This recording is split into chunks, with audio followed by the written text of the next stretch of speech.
Ferdinand Romualdez Marcos Jr., aka BBM, ay pinanganak noong ika-13 ng Setyembre, taong 1957. Siya ay isa sa mga anak ng dating presidente ng Pilipinas na si Ferdinand Marcos Sr. Makikita kay Bongbong Marcos na simula pa lamang ng kanyang pagkabata ay gusto na niyang magsilbi sa bayan. Dear friends, ladies and gentlemen, I am Bongbong Marcos. When I grow up, I want to be a politician. I will serve my country, especially the poor, and I will give them plenty of bigas and ulam. I'll give them many gamot at damit. And for their children, I'll give them many toys so they will not cry anymore. And for my sisters, I'll give them chocolate for the thin one. But for the fat one, no more chocolate, because she will look like bagso. And for my mabait na lola, I'll give her a new prayer book because her prayer book is already very blue. Dahil sa impluwensya ng kanyang ama, si Bongbong Marcos ay nagpursige na makapagsilbi sa bayan sa pamamagitan ng pag-anib sa Armed Forces of the Philippines. Nung I was 18 years old, wala namang RO, wala namang national service na tinatawag. Pero siyempre ang father ko galing military, sabi niya kailangan magsilbi ka. Pumasok ako sa Marines Basic Officers Course. Nandiyan ako sa Bonifacio.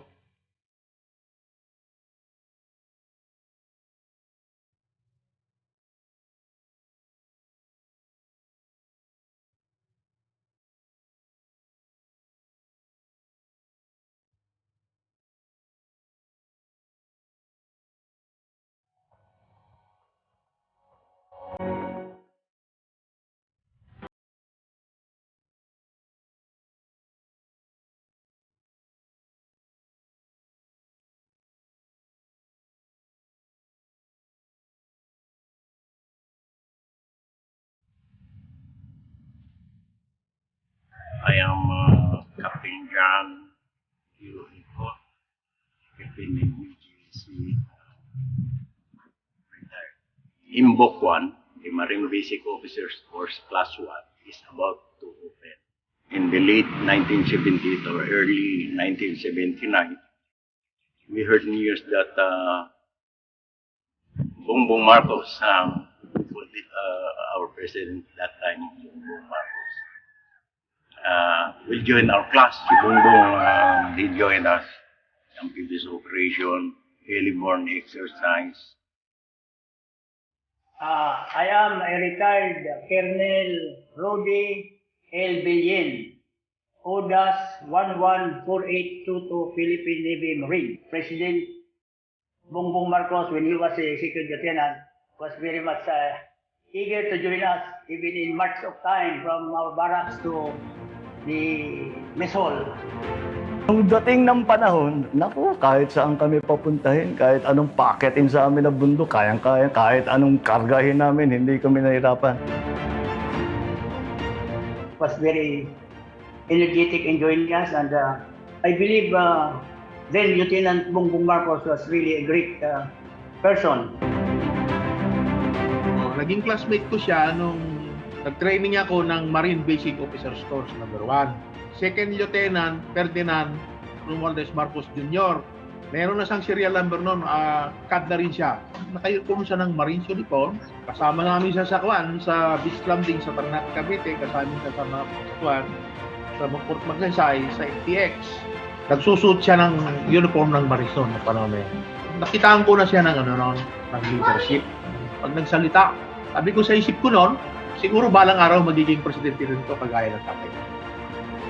Yan, isa pang malaking bagay yan, yung self-confidence. Ituturo sa iyo ng mga training na ito na mas malaki ang kakayahan nila kaysa sa akala nila. In other words, they're capable of doing much more that they thought they were capable of doing. And that increases your self-confidence, which makes you a better person. Ang mga natutunan at mga pinagdaanan ni PBBM bilang isang mandirigmang marino ay nakatulong ng mabuti upang siya isang maging mahusay na pinuno ng ating bansa.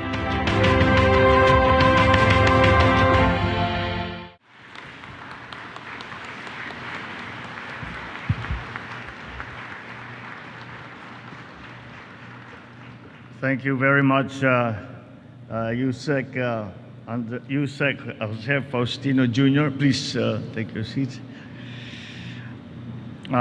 Chief of Staff, AFP, Lieutenant General Bartolome Vincent Bacaro, Philippine Navy Inspector General Major General Jonas Lumawag, Philippine Marine Corps Commandant Charlton Sean F. Garland, to all our gallant Marines, their families, the stakeholders, the employees, service personnel of the Armed Forces of the Philippines, honorable guests, ladies and gentlemen, good afternoon. This is a remarkable day for all as we celebrate the 72nd birthday of the Philippine Marine Corps. But let me just say before I go on with my speech that it was a very pleasant surprise to relive the time that I spent with the Marines.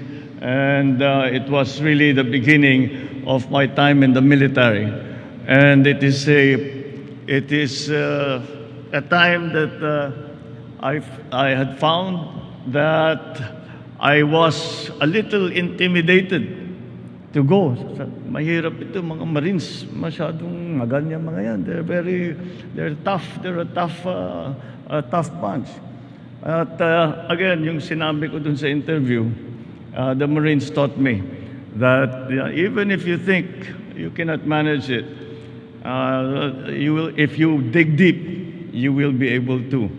And that is just one of the many, many lessons that I learned when I spent time with the Philippine Marine Corps and in the military.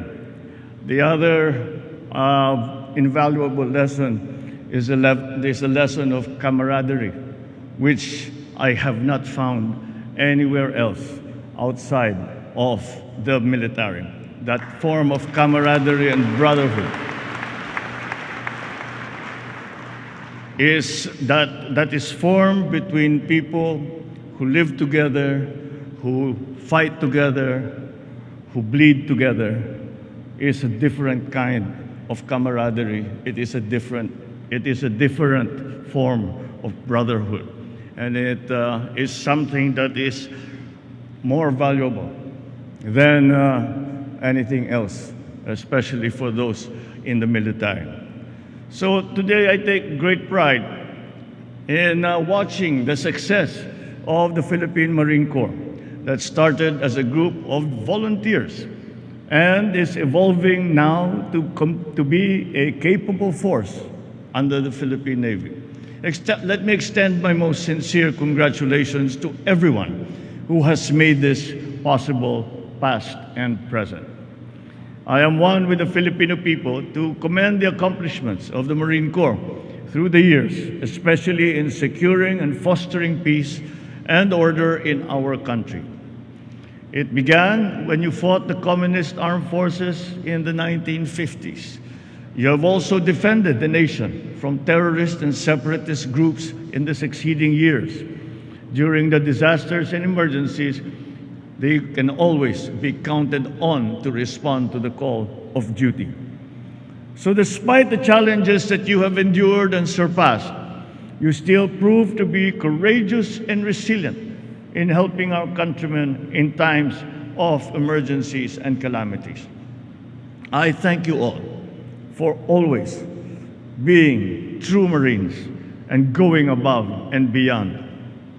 Your bravery has greatly enabled the Filipinos in contributing to nation-building efforts. And the nation-building efforts of this administration, we count once again on that support from the Marine Corps. It is also laudable. You have been at the forefront of our efforts towards securing our littoral zones, which also mirrors the administration's commitment to protect the country's territorial integrity. Indeed, your determination and your commitment and the valor that you demonstrate in protecting our nation from various threats to our peace and security is a testament not only to your faithfulness to duty, but also your loyalty and patriotism to the motherland. You have been among the beacons of pride, service, and strength of our nation. I hope that you will continue to demonstrate exemplary service and nationalism as you have always shown throughout your history. May you pass on these virtues to the next generation of Marines.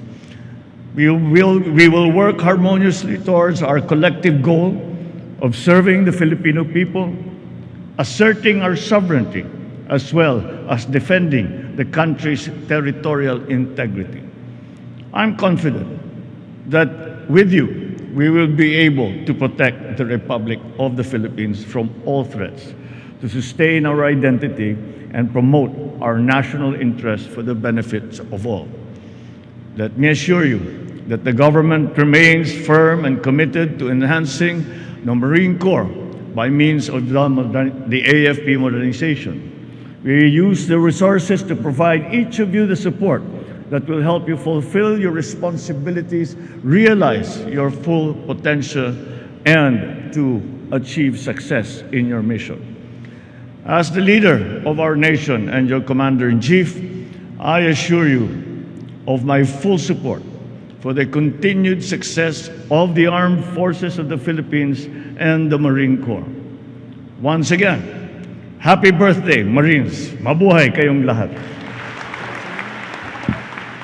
Of the simple token as a form of utmost appreciation for gracing our 72nd Marine Birthday celebration, to be given by the Commandant, Philippine Marine Corps.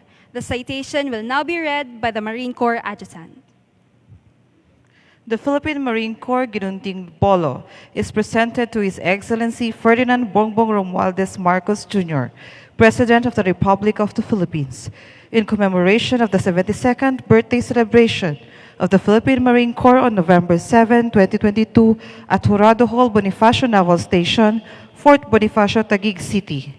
The Gununting Bolo drew its name from the Filipino word gunting, which means scissor, the blade which resembles a scissors blade that is typically 20 inches in length. The ginunting originated from the central region of the Philippines. It is the principal bladed weapon of Pekiti Tertia Kali used by the Philippine Marine Corps. It is the official weapon of the Marines when it comes to close hand-to-hand combat fighting.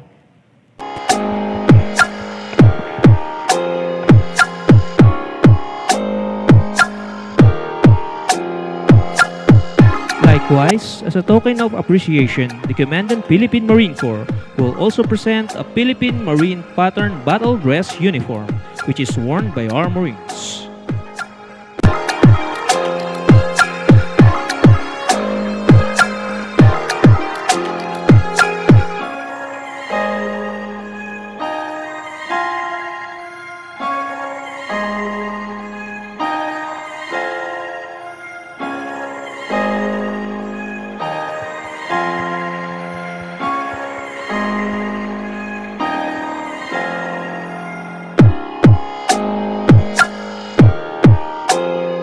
Thank you, sirs. Please be seated.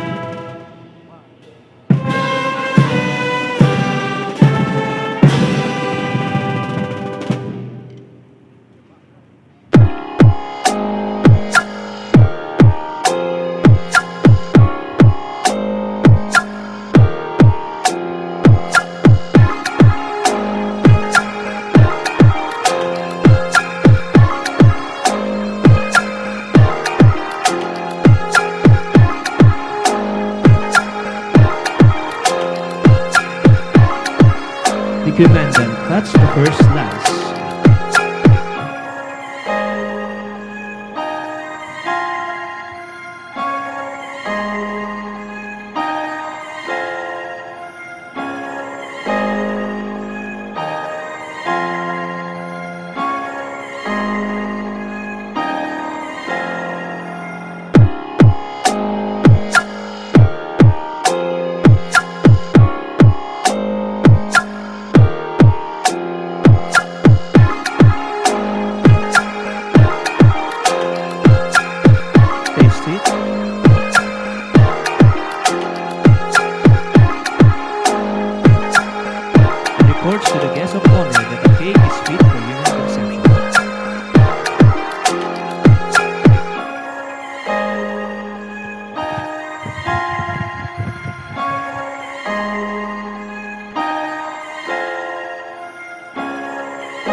He cuts the third slice.